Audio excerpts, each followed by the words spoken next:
High guys, welcome back to my channel. আর আজ আমি আমার চ্যানেলে আপনাদের জন্য কোনো মজার ভিডিও নিয়ে আসিনি, বরং আমি নাসিকের ঘন জঙ্গলের মধ্যে এমন একটা বাড়ির ভিডিও নিয়ে এসেছি যেখানে কোনো কিছুই একদমই ঠিক লাগছে না। কথায় আছে যে এখানে এই বাংলোতে যে একবার আসে সে আর কোনোদিন ফিরে যেতে পারে না।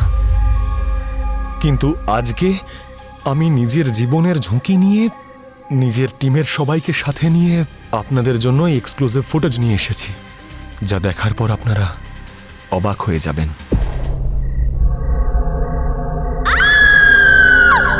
আরে কি হলো? রাজ, এখানে রক্ত। রক্ত? এটা রক্ত নয়। আর তুই কি করে জানলি যে এটা রক্ত?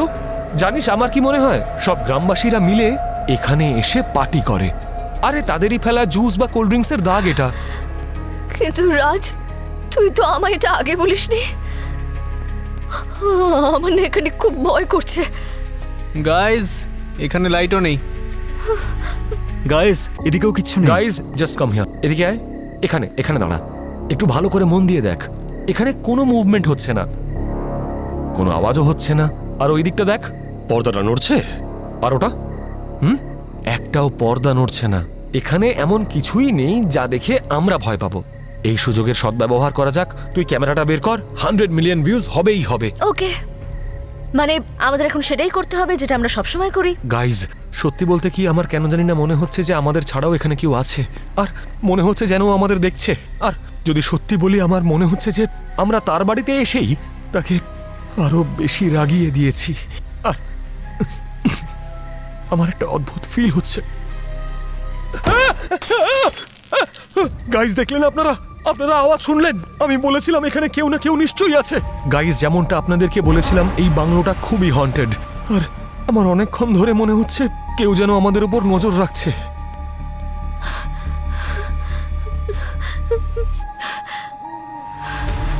আপনারা দেখলেন তো গাইজ, ওখানে নিশ্চয়ই কেউ ছিল। আপনারা দেখেছেন? গাইজ গাইজ গাইজ গাইজ, হাওয়া হাওয়া, এখানে নিশ্চয়ই কেউ আছে। গাইজ গাইজ, যদি আমাদের কিচ্ছু হয়ে যায়, যদি কোনো দুর্ঘটনা ঘটে, মনে রাখবেন যে রাজবীর আর তার বন্ধুরা মিলে নিজেদের জীবনের ঝুঁকি নিয়ে আপনাদের জন্য এক্সক্লুসিভ ফুটেজ নিয়ে এসেছে।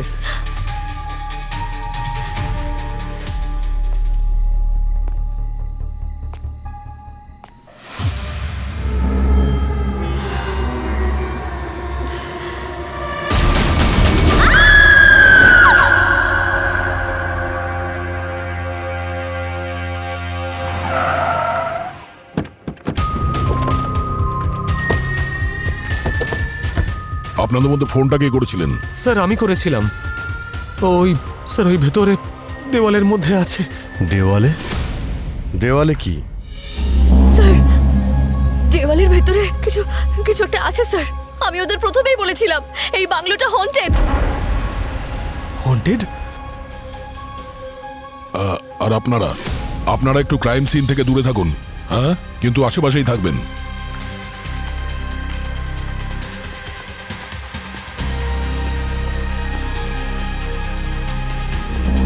আরে ডক্টর সালুকে এসো। খুব তাড়াতাড়ি এসে গেছেন আর কাজও শুরু করে দিয়েছেন। আরে ভাই, ব্যাপারটা হচ্ছে কি, পৃথিবীতেই আমি তোমাদের থেকে আগে এসেছি, তাহলে তো কাজটা আগেই শুরু করতে হলো। কি রেজাল্ট এলো? হ্যাঁ, রেজাল্ট হচ্ছে এখানে এই যে লাল লাল চিহ্নগুলো রয়েছে, আর এই দেখো এখানেও, আর এই পাতাটাতেও, এই সবই রক্ত। আর রক্তটাও মানুষের। কিন্তু স্যার, আমি এখানকার লোকাল রেকর্ড চেক করেছি, কোনো ডেথ রিপোর্ট নেই, মিসিং রিপোর্ট নেই। মানে আমি এই বাংলোর কথা বলছি না, পুরো গ্রামের কথা বলছি। কেউ মারা যায়নি, কেউ উধাও হয়নি। তাহলে এত রক্ত কোথা থেকে এলো? আর একটা কথা, এসো দেখাচ্ছি, এসো, চলে এসো। হ্যাঁ গার্গী, সব ঠিক আছে? Yes sir. Good job.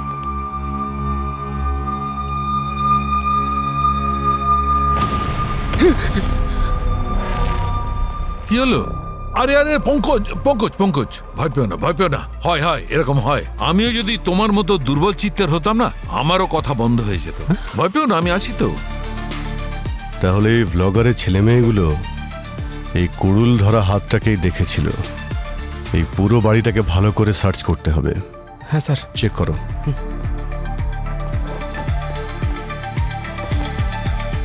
রক্ত?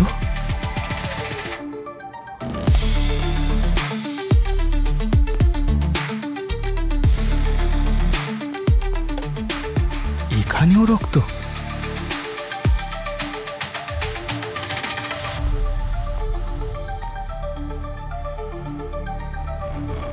স্যার? হ্যাঁ পঙ্কজ, স্যার,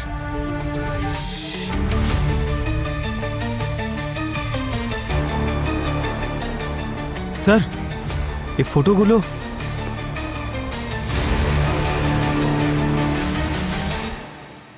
যদি ইনফরমেশন ঠিক হয় তাহলে এই শেখর হবে, আর পাশে ওর স্ত্রী ধীরজা, আর এটা ওর বোন দীপ্তি। প্রপার্টির রেকর্ডে এই নামগুলোই আছে। এখানে মনে হচ্ছে ভয়ানক কিছু হয়েছে বস। চারিদিকে রক্তই রক্ত, কিন্তু কবে হয়েছে জানা নেই। আর কেউ কাউকে মেরে দেওয়ালে কেন গেঁথে দেবে? সেটাই তো।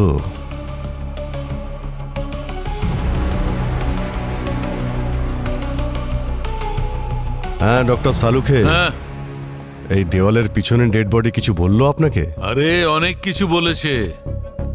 একটা অদ্ভুত ব্যাপার এখানে, আগে লোক দেওয়াল তৈরি করে যাতে সেটা ঘর হয়ে যায়, কিন্তু এখানে তো আগে লোকেদের মারা হয়েছে আর তারপর দেওয়ালে লুকোনোর জন্য দেওয়াল খাড়া করা হয়েছে। মানে কতজন লোক আছে? এক্ষুনি জানা যাবে। গার্গী, স্যার,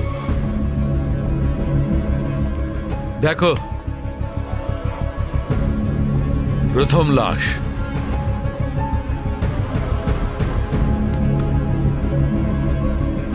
এটা হচ্ছে দ্বিতীয়টা,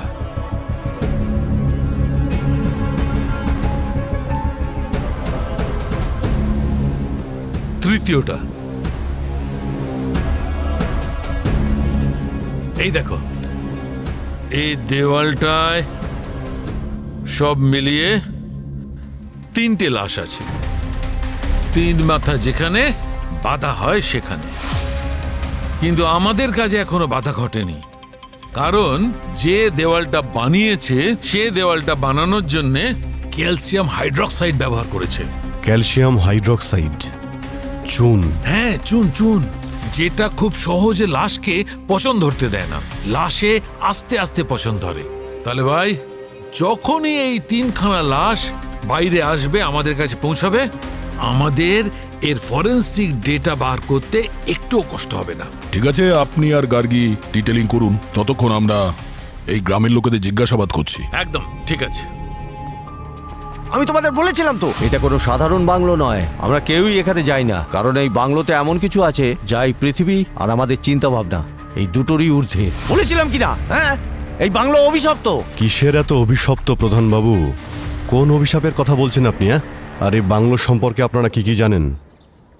কারণ এর ভেতরে আমরা 3টে ডেড বডি পেয়েছি, তাও দেওয়ালের মধ্যে গাঁথা।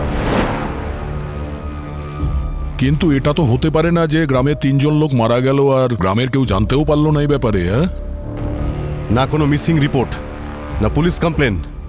এই গ্রামে এসব কি হচ্ছে? আমরা কিছু জানি না স্যার।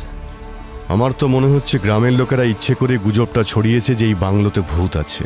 কি প্রধানবাবু, আপনি কি বাংলোটা দখল করতে চাইছেন নাকি? আইনকে আমি যথেষ্ট সম্মান করি, এইভাবে আপনি আমাকে দোষারোপ করতে পারেন না। এই গ্রাম আর এই গ্রামবাসীর দেখাশোনা করা, যেটা আমার প্রধান কর্তব্য, যেটা আমি সৎভাবে পালন করি। তাহলে আপনারই তো কর্তব্য যে গ্রামের 3জন লোক মারা গেল তাদের খোঁজ রাখা। কি বলুন? দয়া, এখন আমার মনে হচ্ছে যে ওনাকে জেলের ভিতর থেকে একটু ঘুরিয়ে আনতে হবে, তবেই উনি কিছু বলবেন। আরে স্যার, গ্রামের সবাইকে বারণ করেছিলাম, এমনকি কঠোরভাবে বারণ করেছিলাম এই বাংলোতে যেন না যায়। সেই রাতে যা হয়েছিল তারপর। কোন রাতে? কি হয়েছিল কি সেই রাতে? হ্যাঁ, শেখরের জন্ম এই গ্রামেই হয়েছিল। ওর মা বাবা খুব গরিব ছিল। ওর জন্মের পর পুরো পরিবার মুম্বাই চলে গেল। ওখানে গিয়ে ওরা অনেক স্ট্রাগল করে এবং অনেক টাকা ইনকাম করে। কিন্তু বাবা মায়ের মৃত্যুর পর শেখর এই বাংলোটাকে বড় করলো। ওই ধরুন 2 বছর আগে শেখর নিজের জন্মদিনে নিজের ওয়াইফ ধীরজা আর বোন দীপ্তির সঙ্গে আবার এখানে আসে। মুম্বাই থেকে অনেক গেস্টরাও এখানে অ্যাটেন্ড করেছিল। শেখর যখন বাংলোটাকে বড় করলো, সেই সময় এখানে একটা বড় বটগাছ ছিল। আর আমরা তো সবাই জানি গাছেরও প্রাণ থাকে, কিন্তু শেখর এইসব কথা বিশ্বাস করলো না। বাংলোটাকে বড় করার জন্য সে বটগাছটাকে কেটেই ফেললো। আর তারপর থেকেই কোনো অশুভ আত্মা ওর উপর ভর করে আর সে প্রত্যেককে মেরে ফেলে। কিন্তু মেরেছিলটাকে? শেখর নিজেই। আমি বলতে চাইছি ওর ভেতরে থাকা অশুভ আত্মা। তখন আমরা সবাই দেখেছিলাম কিভাবে ওই অশুভ আত্মা ওর শরীরকে মাধ্যম মারিয়ে সবাইকে মারলো।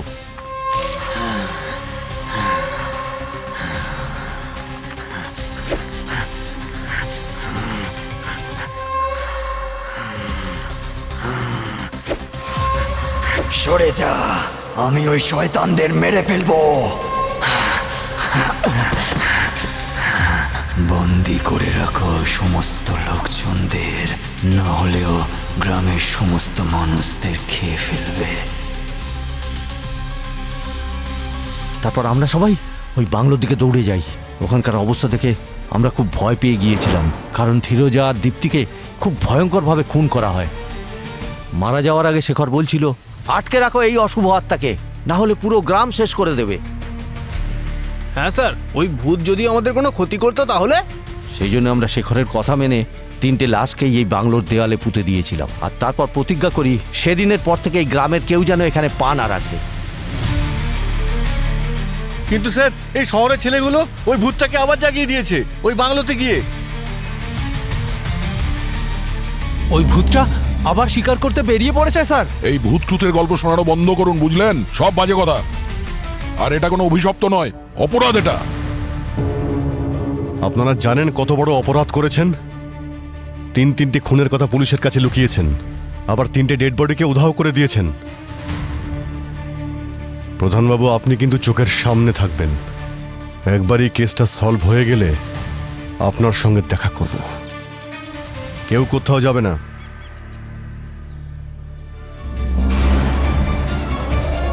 এ তো খুবই অদ্ভুত কেস ভাই। 3 জনের মধ্যে একজন খুনি ছিল যে বাকি 2 জনকে মেরেছিল, আর তারপর নিজেও মারা যায়।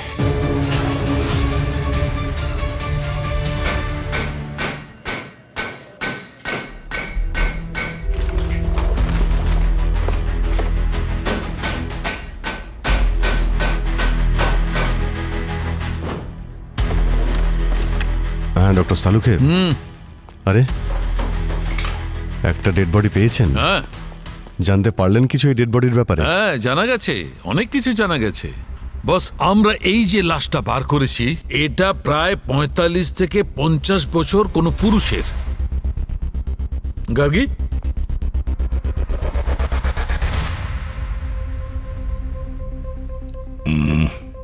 মনে হচ্ছে এটা শেখরই।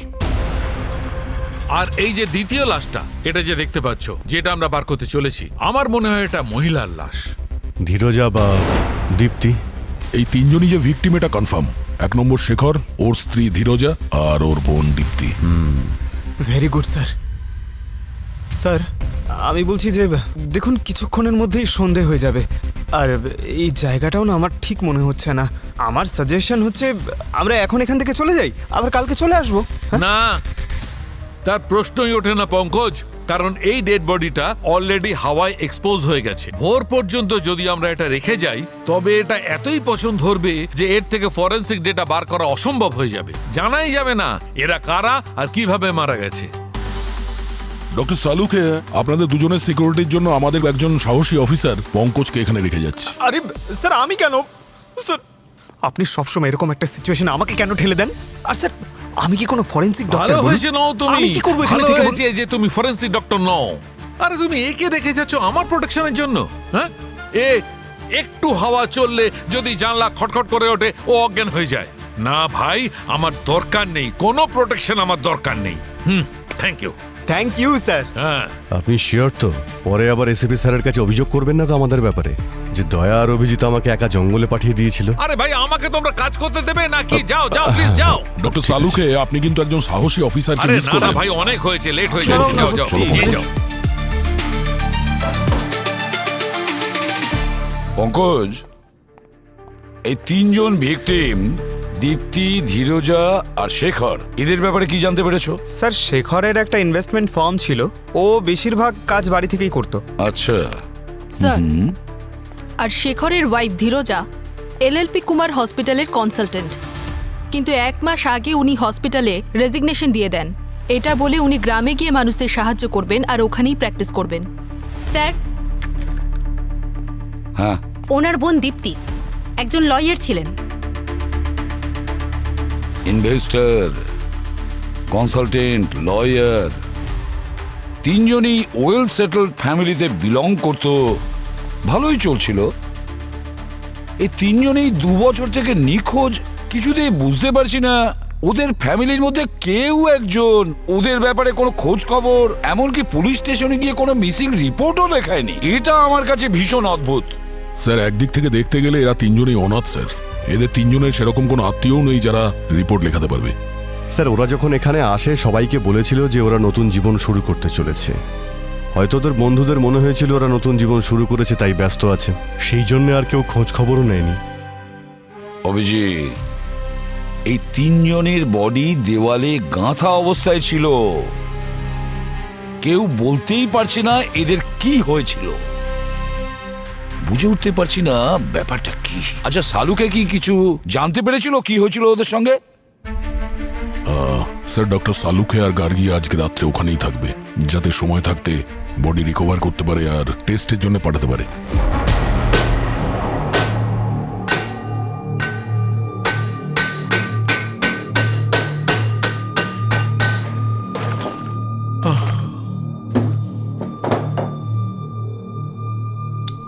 আরে আরে এই আলোটা কি করে চলে গেল? আরে ভাই, আরে ভাই, এটাও এখনই খারাপ হতে হলো। গার্গী, স্যার, এর ব্যাটারি তো খারাপ হয়ে গেছে, কি করব? স্যার আপনি আমার লাইট নিয়ে নিন। আরে বাবা, তুমি কি করে কাজ করবে? হ্যাঁ, দাঁড়াও দাঁড়াও, একটু ভাবি। সেরকম কিছু আছে কি এখানে? আরে এইটা কাজে আসবে। এইটা মান্ধাতার আমলের একটা ল্যাম্প, কিন্তু এখন তো আমাদের কাজে আসবে। একটা কাজ করো, ওই টুলটা নিয়ে এসো, নিয়ে এসো।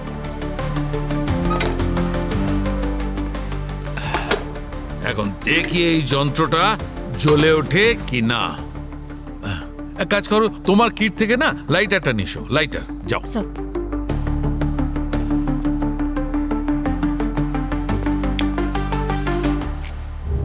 ভেরি গুড, আমার কাজ হয়ে গেছে।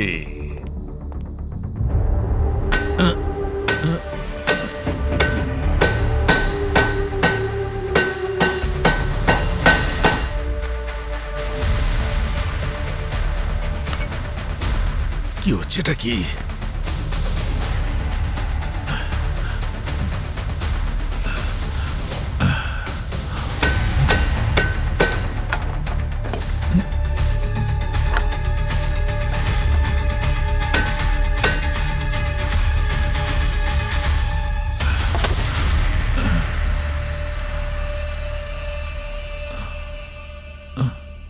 স্যার আপনি ঠিক আছেন তো?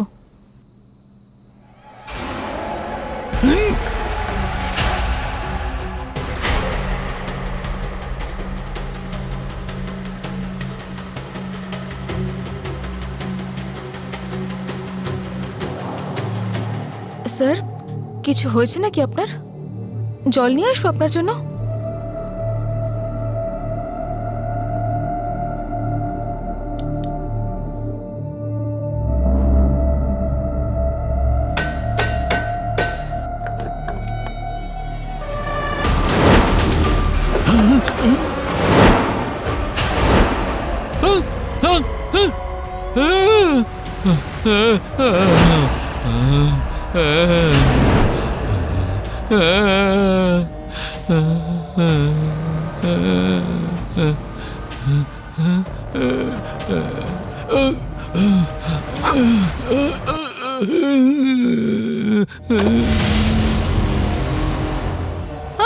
আমি ছাড়বো না তোমায়।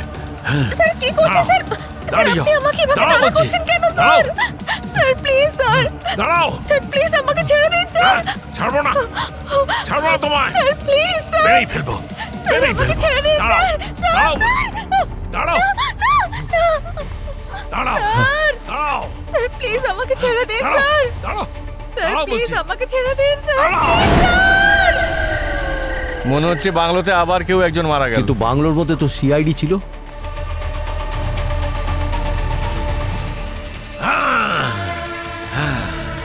দাঁড়াও দাঁড়াও, নাহলে মেরেই দেবো। এসো এসো, আমার সামনে এসো, ছাড়বো না তোমায়। দাঁড়াও দাঁড়াও দাঁড়াও দাঁড়াও, আমি তোমাকে মেরেই ফেলবো। দাঁড়াও বলছি, দাঁড়াও। সামনে এসো, ছাড়বো না তোমায়। সামনে এসো, ছাড়বো না তোমায়। দাঁড়াও।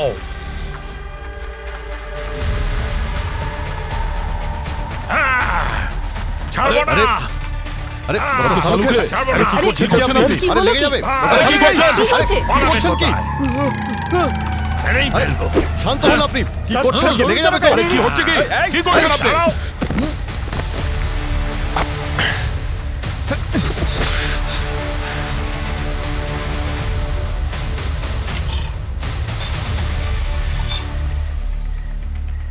ডক্টর সালুকে কি করছেন কি আপনি? ডক্টর সালুকে, কিছুতেই ছাড়বো ডক্টর না। সালুকে কি আপনি?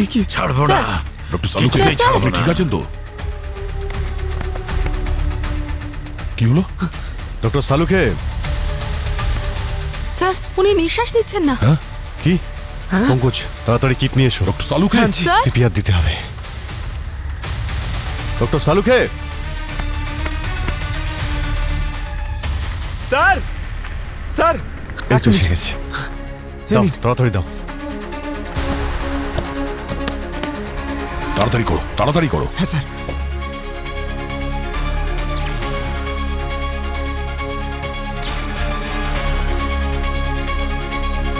নিঃশ্বাস পড়ছে। তাড়াতাড়ি অ্যাম্বুলেন্সে ফোন করো, ওনাকে হসপিটালে নিয়ে যাও, অ্যাডমিট করতে হবে। সালুকে স্যার, স্যার উঠুন। গার্গি কোথায়? গার্গী, ও তো ডক্টর সালুকের সঙ্গেই ছিল। ওর আবার কিছু। গার্গি, গার্গী,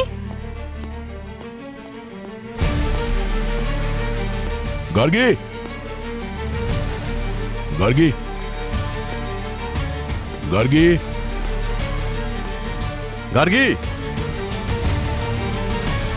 গার্গি। স্যার কোথাও নেই। গার্গী, গার্গী, গার্গী, গার্গী, গার্গী, গার্গী, দরজা খোলো, আমরা চলে এসেছি। স্যার, গার্গী, তুমি ঠিক আছো তো? ইটস ওকে, ভয় পেও না। কি হয়েছে বলো? হ্যাঁ, কি হয়েছে? হ্যাঁ, গার্গী, তুমি ঠিক আছো? কি হয়েছে? হ্যাঁ, সাবধানে, আর সাবধানে, সাবধানে, সাবধানে। হ্যাঁ বলো। স্যার, ওই সালুকে স্যার আমাকে মারতে চাইছিলেন স্যার। উনি আমাকে হাতে কুড়ুল নিয়ে তাড়া করেছিলেন। আমি যদি এখানে লুকিয়ে পড়ে দরজা ভেতর থেকে না বন্ধ করতাম, তাহলে উনি আমাকে মেরেই ফেলতেন স্যার। নিয়ে যাও। গার্গি, তুমি যাও এখান থেকে। যাও। চলো চলো। দয়া, এসব কি হচ্ছে বাংলোর ভিতরে? ডক্টর সালুকেরও মাথা খারাপ হয়ে গেছে। কিছু তো আছে এখানে। মাই গড, এসব হলো কি করে? কি করেই বা হলো? তাও আবার শাহরুখের সঙ্গে। শাহরুখের সঙ্গে এই সমস্ত কিভাবে হয়? This is impossible, impossible. এটা কি করে? বুঝতে পারছি না স্যার, কালকে রাত্রে ওখানে ডক্টর সালুকের সাথে কি হয়েছে যে উনি মানসিক ভারসাম্যই হারিয়ে ফেলেছেন। মাই গড, এখন কোথায়? স্যার হসপিটালেই আছেন। ডক্টরের সঙ্গে কথা হয়েছে, এখন স্টেবল। হ্যাঁ, কে নিয়ে গিয়েছিল হসপিটালে? পঙ্কজ। তুমি এখানে কি করছো? শালুকে একা কেন হসপিটালে রেখে এসছো? যাও এখনই, ভালো করে খেয়াল রাখবে ওনার। গোলমাল আছে, নিশ্চয়ই অনেক বড় গোলমাল আছে। কিছু না কিছু গোলমাল নিশ্চয়ই আছে। শালুকে এরকম অদ্ভুত রকমের আচরণ করছে। না না না না, কোনো রহস্য তো আছে, কোনো একটা রহস্য আছে যেটা আমাদের হাতে এসে গিয়েও ফসকে যাচ্ছে। কি হতে পারে? স্যার আর একটা কথা স্যার, এই শেখরের বাড়ির ইলেকট্রিসিটির মিটারে কিছু গন্ডগোল আছে স্যার। এই দেখুন। আরে, এ তো জেনে শুনে ইলেকট্রিকের তার কেটেছে, জেনে শুনে। দয়া স্যার, এসব শেখরের বার্থডে পার্টির রাতেই হয়েছে, তাই না? তার মানে একটা কাজ করো, শেখরের বার্থডে পার্টির রাতে কারা কারা এসেছিল তাদের একটা লিস্ট বানাও। ওদের মধ্যে কেউ তো নিশ্চয়ই আছে যার কিনা শেখরের মৃত্যুতে লাভ হয়েছিল। গার্গী, আমি বলছিলাম যে কোথায় গেল গার্গী? ডক্টর গার্গী, আরে গেল কোথায়? প্যাথোলজি ল্যাবে নেই তো?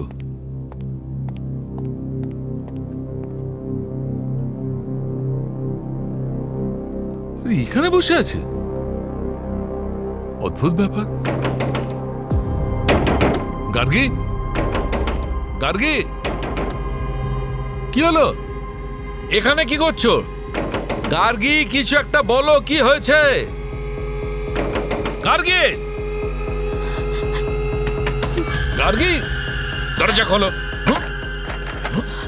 আরে দরজাটা কেন বন্ধ করলে তুমি? অদ্ভুত ব্যাপার, আমার কেবিনে আমাকেই ঢুকতে দিচ্ছ না, লক করে বসে আছো। আরে বাহ সালুঙ্কে স্যার, বাহ বাহ বাহ। ওখানে আমি সারা হসপিটাল খুঁজে বেড়াচ্ছি আর আপনি এখানে দাঁড়িয়ে রয়েছেন। একটা কথা বলো, তোমরা আমাকে কেন হসপিটালে ফেলে এলে? আর আমি কি এমন করেছি? আপনি হসপিটালে কেন ছিলেন সেটা তো এসিপি স্যার আপনাকে বলবেন। আপনি যে কি করেছেন সেটাই গার্গী বলবে। আরে কখন বলবে? 10টার থেকে জিজ্ঞেস করছি, ও ঘর বন্ধ করে বসে আছে, কিছুই বলছে না। Allow me. অ্যালাউড। গার্গী, এদিকে এসো। আরে এদিকে এসো না, আমার কাছে এসো। আরে ভয় পেও না, এসো এসো। এই যে দাঁড়িয়ে আছেন, ওনাকে বলো কি করেছিলেন উনি। বলো বলো বলো, কি করেছি আমি? স্যার, আমি এটা নিয়ে কোনো কথা বলতে চাই না, আমি বিজি আছি এখন। শুনতে পেয়েছো? ও বিজি আছে। বিজি নয়, ও ট্রমাটাইজ। আপনি ওকে ট্রমা দিয়েছেন। কি বলছোটা কি তুমি? আসুন আসুন, এদিকে কোথায় আসুন। যাবো? আরে আপনাকে ভয় পাচ্ছে ও। না, না, না, আসুন আসুন, ছাড়ো। আমার সঙ্গে আসুন আপনি। আমার কথা শুনুন। কাল রাতে কি হয়েছে? কাল রাতে আপনার ওপর একটা ভূত ভর করেছিল। আরে কি উল্টোপাল্টা বকছো? একজন সায়েন্টিস্টের কাছে তুমি বলছো কি সব আরে ভূত? স্যার, সায়েন্স টাইন্স সব নিজের জায়গায় ঠিক আছে, কিন্তু আজ পর্যন্ত হিস্ট্রিতে এমন কোনো হরর পিকচার নেই যেটা আমি দেখিনি। হিন্দি, ইংলিশ, ফিলিপিনো সব। একটা মানুষের উপর যখন কোনো ভূত ভর করে না, তার মুখটা দেখতে এই রকম লাগে। আমার মুখটা একটা... আরে ভাই প্লিজ, পঙ্কজ প্লিজ, আমাকে কাজ করতে দাও, আমাকে শান্তিতে কাজ করতে দাও। আরে আমাকে একটু স্যার, শান্তি দাও। আমরা আপনার কাছ থেকে শান্তি চাই স্যার। আপনি সবার শান্তি দূর করে দিয়েছেন স্যার। আমি? হ্যাঁ, আমার কথা শুনুন। হ্যাঁ, আমার একটা বন্ধু আছে রঞ্জিত। আচ্ছা, ও হচ্ছে ভূতেদের বিশেষজ্ঞ ভাই। বিশেষজ্ঞ। স্যার চলুন, আমি আপনাকে ওর কাছে নিয়ে যাচ্ছি। না না না, নো নো না না, নো বলে কোনো কাজ হবে না স্যার, আপনাকে যেতেই হবে। না। কিডন্যাপ করবো আপনাকে, এই। কিডন্যাপ করবো আপনাকে।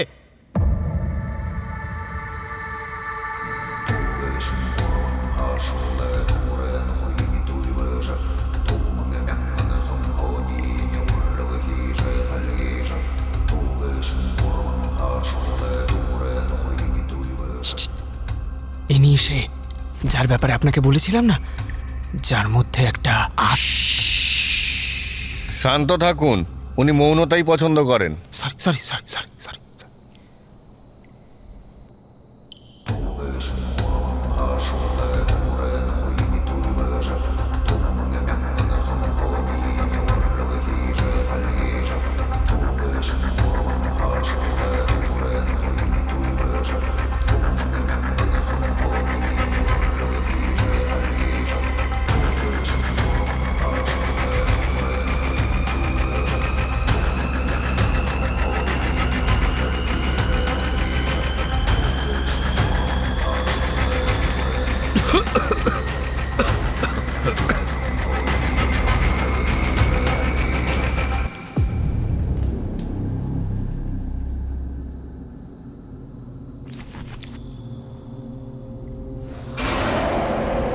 এ কি, উনি আবার কোথায় চলে গেলেন? আরে এবার কোথায়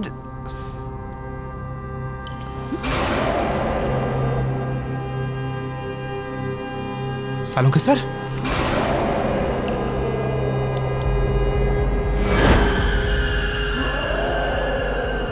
কি হয়েছে স্যার, এভাবে তাকাচ্ছেন কেন?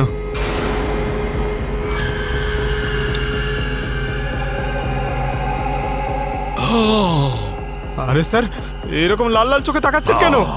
তুমি কেন এখানে এসেছো ছাগল? আমি তো আপনাকে এখানে নিয়ে ছাগলকে ছাড়বো না তোমাকে। Sir, sir. হ্যাঁ, আরে, ছাড়বো আরে, না, আরে, আরে, ছাড়বো স্যার, না স্যার, তোমাকে। আরে। ছাড়বো না আমি। আচ্ছা, শালুকের অবস্থা এখন কেমন আছে? স্যার আমি সত্যি বলছি না। স্যার। আবার কোনো হরর স্টোরি আমাকে শোনাবে না। স্যার আমার সম্পূর্ণ বিশ্বাস স্যার, সালুকে স্যারের ভেতরে একটা ভূত আছে স্যার। সেই জন্য তো আমি যখন ওনাকে আত্মা বিশেষ কি?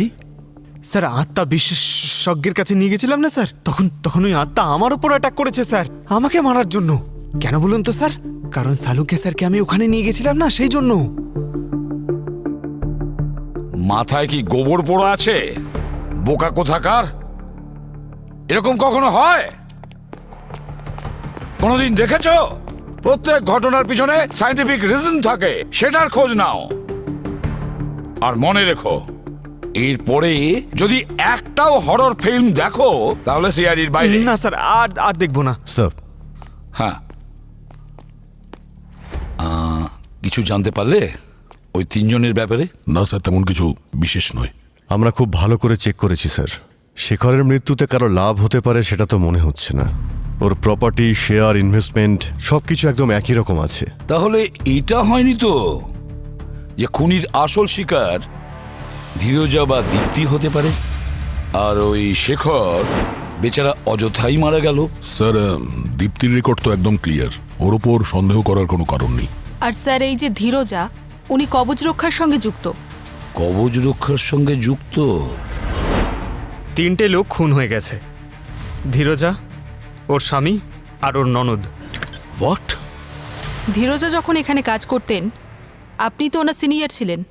ম্যাম, আমি শুধু ওনার সিনিয়রই নই, ওর সব থেকে ভালো বন্ধুও ছিলাম। ধীরজার কারোর সঙ্গে শত্রুতা ছিল? আমি ওর সঙ্গে বেশ কিছু বছর কাজ করেছি। আমি তো এটা ভাবতেই পারছি না যে ওর কোনো রকম শত্রু থাকতে পারে। ওই হসপিটালের সব থেকে পছন্দের ডাক্তার ছিল। তাহলে ধীরজা রিজাইন কেন করলেন? ওর স্বামীর সঙ্গে গ্রামে যেতে চেয়েছিল। শেখর ওখানে একটা নতুন জীবনের স্বপ্ন দেখেছিল, আর ধীরজা শেখরের স্বপ্নকে নিজের করে নিয়েছিল। জানেন তো, আমি ওর নাম কবচ রক্ষার জন্য রেকমেন্ড করেছিলাম। কবচ রক্ষা? কবচ রক্ষা একটা স্পেশাল ডিফেন্স অর্গানাইজেশন। এরা ইন্ডিয়াতে রিসার্চ অ্যান্ড ডেভেলপমেন্টের সঙ্গে যুক্ত ওয়েপন টেকনোলজি, বায়োপেনের ওপরে তারা কাজ করে, রিসার্চ করে। স্যার, ধীরজার ক্রেডেন্সিয়ালে লেটার অফ অ্যাপ্রিসিয়েশন আছে স্যার, যেটা কবচ রক্ষা দিয়েছে কোনো বিশেষ সার্ভিসের জন্য। কিন্তু স্যার, একটা ডিফেন্স অর্গানাইজেশন একজন নর্মাল ডক্টরকে অ্যাপ্রিসিয়েশন লেটার কেন দেবে? এটাও তো হতে পারে যে এই কবচ রক্ষা 3টে মার্ডারের সঙ্গে কোনো সম্পর্ক আছে। কবচ রক্ষা। যাই হোক, আমরা আমাদের সায়েন্টিস্টের কাছে যাই, দেখি তিনি কি করছেন। চলো। হ্যাঁ গার্গী, এতে 1 ফোঁটা দাও, দাও, শুধু 1 ফোঁটা। হ্যাঁ, চেক করো ভাই। হ্যাঁ। আবার কুড়ুল তুলেছিলেন নাকি? কাউকে মারবে না, বলে? না, খোলো না, খোলো না। আমি তো হ্যাঁ? নিজেই গার্গীকে বলেছি আমাকে বেঁধে দাও। কে জানে আমার শরীরে আবার কে কবজা করে বসে। আরে কি সব বাজে কথা বলছো? আরে বাজে কথা বলছি না বস, সত্যি বলছি। আমি ওই রঞ্জিত, ওই আত্মা বিশেষজ্ঞর ঘরের ফুটেজ চেক করেছি, আর আমি ঠিক বুঝতে পেরেছি যে আমার ওপর আবার কেউ না কেউ ভর করছে। ও হো, মানে ডক্টর সালুকের সঙ্গে আমার সম্পর্ক এই পর্যন্তই ছিল। আমার চেনা একটা ভালো সাইকিয়াট্রিক ইনস্টিটিউশন আছে, ওরা খুব ভালো মতো খেয়াল রাখবে আপনার। আর স্যার, প্রত্যেক রবিবার আপনার সঙ্গে দেখা করতে আসবো ওখানে। দয়া করে একটু চুপ করো, পুরো কথাটা তোমাদের জানিয়ে দিই। তাহলে ফুটেজ খাচ্ছ কেন? বলছি বস, দেখো আমার শরীরে কবজা কেউ করেছে নিশ্চয়ই, কিন্তু কোনো আত্মা টাত্মা নয়। তাহলে হ্যালুসিনেশন। হোয়াট? হ্যাঁ। আচ্ছা, এটা সেই কেমিক্যাল ড্রাগ না যেটা নেওয়ার পরে হ্যালুসিনেশন শুরু হয়ে যায়, দৃষ্টিভ্রম বা মতিভ্রম? হ্যাঁ, একদম ঠিক। আর আপনি এই হ্যালুসিনেশনের ব্যাপারে কি করে জানলেন? বস, আমি ওই রঞ্জিতের বাড়ি থেকে আসবার পর আমি আমার সব রকম ব্লাড টেস্ট করিয়েছি। তখন আমি জানতে পারলাম, আমি বুঝতে পারলাম আমার শরীরে ফ্যান্টম এক্স আছে। Phantom x? একটা খুব বিপজ্জনক বায়ো ওয়েপন্স। কেউ জানে না কে এটা বানিয়েছে, কিন্তু গত 2 বছর ধরে কিছু দোকানে আর ব্ল্যাক মার্কেটে হই হই করে বিক্রি হচ্ছে। আর স্যার এই ফ্যান্টম এক্স বডির ভেতরে প্রবেশ করার পরে এক্স্যাক্টলি কি রিয়াকশন হয়? ফ্যান্টম এক্সের প্রভাবে মানুষ তার সবচেয়ে ভয়ের কারণকে চোখের সামনে দেখতে পায়। আর আমরা তো জানি যে মানুষের কোনো না কোনো ফোবিয়া হয়, কোনো না কোনো জিনিসকে তো অবশ্যই ভয় পায়। আর আমার কেসে তো একটা গোপোলা ছাগল, বিপজ্জনক, খুব শয়তান ছাগল। হোয়াট? একজন ফরেন্সিক ডক্টর হয়ে আপনি ছাগলকে ভয় পাচ্ছেন? এটাকে ক্যাপ্রাফোবিয়া বলে। আমি মানছি ছোটবেলা থেকে আমি ছাগলকে খুব ভয় পাই। আমি যখন ছোট ছিলাম, গ্রামে গেছিলাম, তখন একটা ছাগল খুব বাজেভাবে আমাকে শিং দিয়ে গুঁতিয়েছিল, আর ব্যাস তখন থেকে আমি ছাগলকে খুব ভয় পাই। তুমি হাসিটা বন্ধ করবে? না না স্যার, মানে তার মানে এটা কি ডক্টর সালুকেকে এইভাবে বেঁধে রাখতে হবে? দয়া, এই ফ্যান্টোমেক্সের প্রভাব একদম টেম্পোরারি।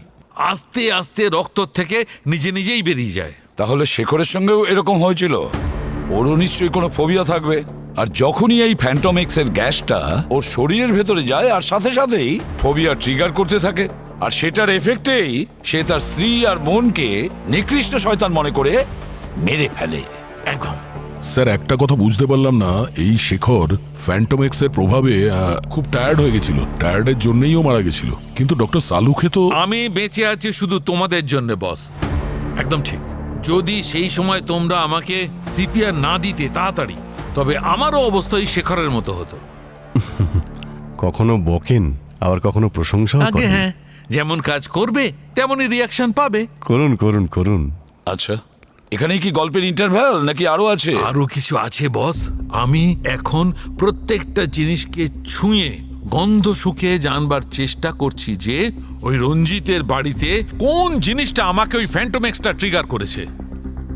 করো না। হ্যাঁ, আমি সেটাই করছি। চলো যাও।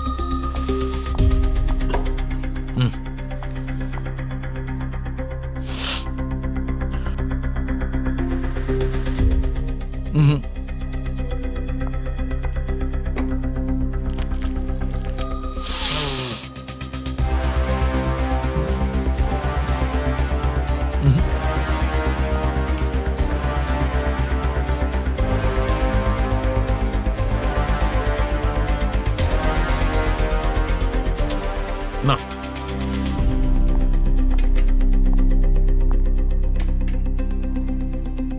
এই এটা নিয়ে যাও, নিয়ে যাও, এটা দূরে নিয়ে যাও, এটা সরিয়ে ফেলো। গার্গিয়াটা তাড়াতাড়ি সরিয়ে ফেলো। বস, এই ল্যাম্প দিয়ে ফ্যান্টোমেক্সটা ট্রিগার করা হয়েছে। এবার আমাকে খুলে দাও, খুলে দাও, আমাকে খুলে দাও। Thank you, thank you, thank you.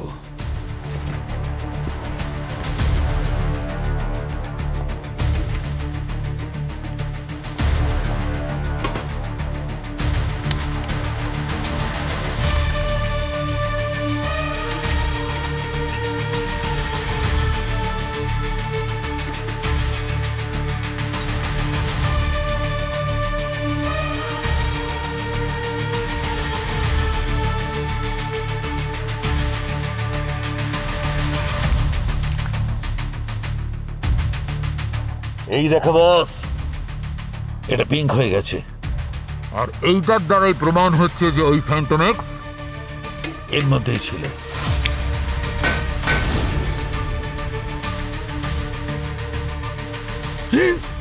আসলে হয়েছিল কি, ওই ফ্যান্টোমেক্সের কিছু পার্টিকলস আমার নাকের মধ্যে জমে গিয়েছিল। যখন রঞ্জিত ধোঁয়া ছাড়লো, তখন ওই ধোঁয়া থেকে বাঁচবার জন্য আমি জোরে শ্বাস নিলাম। তখন আমার নাকের মধ্যে জমে থাকা পার্টিকেল আমার শরীরের মধ্যে ঢুকে গিয়ে ট্রিগার করলো, আর আমাকে আরেকবার অ্যাটাক করলো। স্যার, পার্টির রাতে শেখরের বাড়ির ইলেকট্রিক কানেকশন ইচ্ছে করেই কাটা হয়েছিল, যাতে ও বাধ্য হয় এই ল্যাম্পটাকে চালাতে। আর যখনই শেখর ল্যাম্পটা জ্বালায়, তখনই ফ্যান্টোমেক্স থেকে গ্যাস বেরোয়, শরীরের ভেতরে প্রবেশ করে, আর হ্যালোসিনেশন শুরু হয়ে যায়।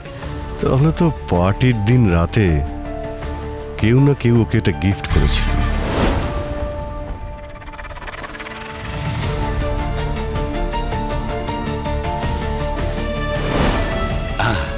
আচ্ছা স্যার, কোনোভাবে এই ফ্যান্টোমেক্স কোনোভাবে কবচ রক্ষার সঙ্গে জড়িত নয় তো? কারণ এই কবচ রক্ষাও বায়ো ওয়েপন্সের ওপরে রিসার্চ করে।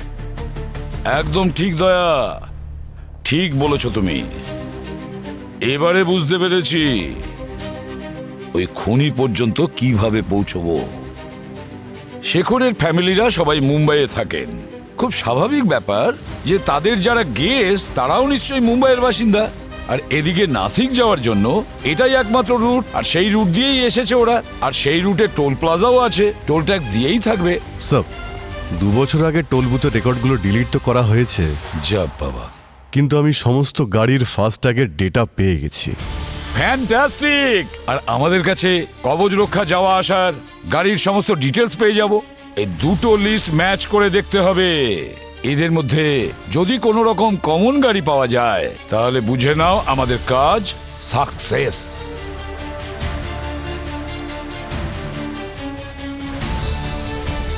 দুটো নম্বর আছে স্যার। হ্যাঁ স্যার এই প্রথম নাম্বারটা তো এই ধীরজার গাড়ির নাম্বার, আর ও নিজেই ভিকটিম ছিল আর ও ওখানে কাজও করতো। কিন্তু এই দ্বিতীয় নম্বরটা কার?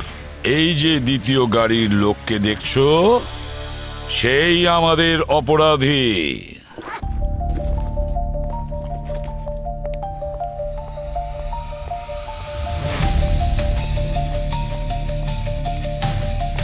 ডক্টর মোহন, দেখে মনে হচ্ছে খুব তাড়াহুড়ো আছে। আরে আপনি এত ব্যস্ত হবেন না, আমাদের কাছে গাড়ি আছে, রাস্তাতে আপনাকে ড্রপ করে দেব। আপনারা এখানে? আমি আমি একটা মেডিকেল কনফারেন্সের জন্য যাচ্ছিলাম। আরে সেই কনফারেন্সেরই আপডেট দিতে এসেছি আমরা। আসলে এই কনফারেন্সের লোকেশনটা চেঞ্জ হয়ে গেছে। অ্যাকচুয়ালি এখন ওটা জেলে হবে। জেলে? হ্যাঁ জেলে। কিন্তু কেন? আমি কি করেছি? করেছেন কি আর কিভাবে করেছেন এটা তো আপনিই জানেন। কেন করেছেন এটা যদি বলে দিতেন তাহলে কেসটা সলভ হয়ে যেত। দেখুন, ধীরজাকে আমি মারিনি।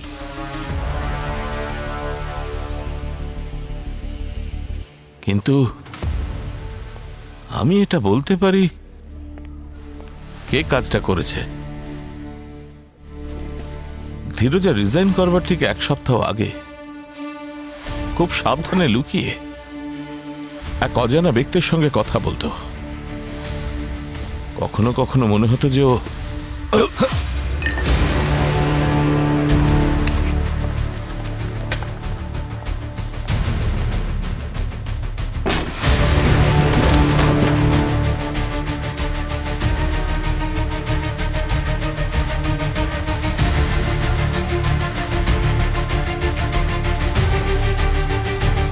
আরে ডাক্তার বাবু, আপনি গল্পটা ইনকমপ্লিট রাখলেন কেন? ঠিক আছে, আমরাই কমপ্লিট করে দিচ্ছি। দয়া আপনাকে হেল্প করবে। Sir sir sir sir please sir. হ্যাঁ, আমি ওই ল্যাম্পে ফ্যান্টম এক্স রেখে দিয়েছিলাম যাতে তিনজনই মরে। ধীরজা আমার খুব পুরনো বন্ধু ছিল। আমরা বহু বছর একসঙ্গে কাজ করেছি। এমনকি ওর কবচ রক্ষাতে থাকাটা আমার রেকমেন্ডেশন নির্ভর ছিল। ভেবেছিলাম যে এত কিছু করবার পর ও ফ্যান্টম এক্স কে অ্যাপ্রুভ করানোর জন্য আমাকে সাহায্য করবে। আর সবাই আপনার মতন ক্রিমিনাল নয় ডক্টর মোহন। ধীরজা ফ্যান্টম এক্স এর সত্যিটা রিপোর্টে লিখে দিয়েছিল, বলে দিয়েছিল বোর্ডকে এটা কতটা বিপজ্জনক জিনিস।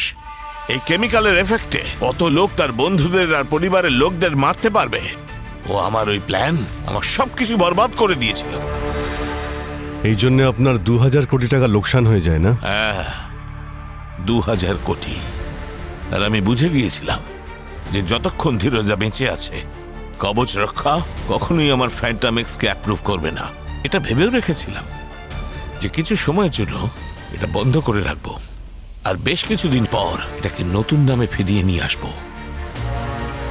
আর তার জন্য ধীরজার এই দুনিয়া থেকে সরে যাওয়াটা জরুরি ছিল। আর আপনি শেখরকে মারার প্ল্যান করে নিয়েছিলেন, না কি? সেই জন্য শেখরকে ওটা বার্থডে গিফট দিয়েছিলাম, ওই অ্যান্টিক ল্যাম্প।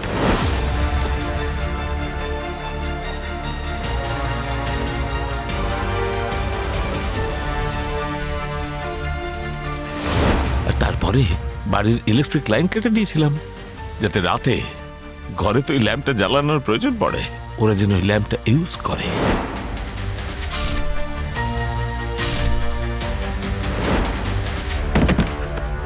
বাহ বাহ বাহ বাহ! যখনই শেখর ল্যাম্পটা জ্বালালো আর তখনই ফ্যান্টম এক্স থেকে গ্যাসটা শরীরে প্রবেশ করলো। ওর মনের ভেতরে যে আতঙ্কটা ছিল সেটা সাথে সাথে বাইরে বেরিয়ে আসে। ওর সামনে সেই ভয়ে এসে দাঁড়ায়। ডক্টর মোহন, আপনি 3 জন নিরীহ মানুষের প্রাণ নিয়েছেন।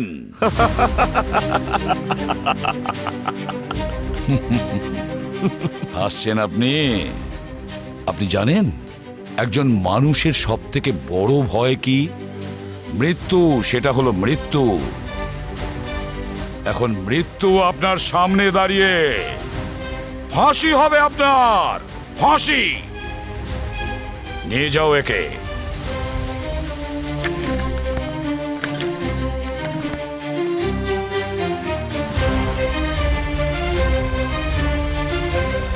স্যার অন্তত এই রাজবীরের ফেক ভ্লগ ভিডিও চক্করে আসল শয়তানকে তো ধরতে পারলাম।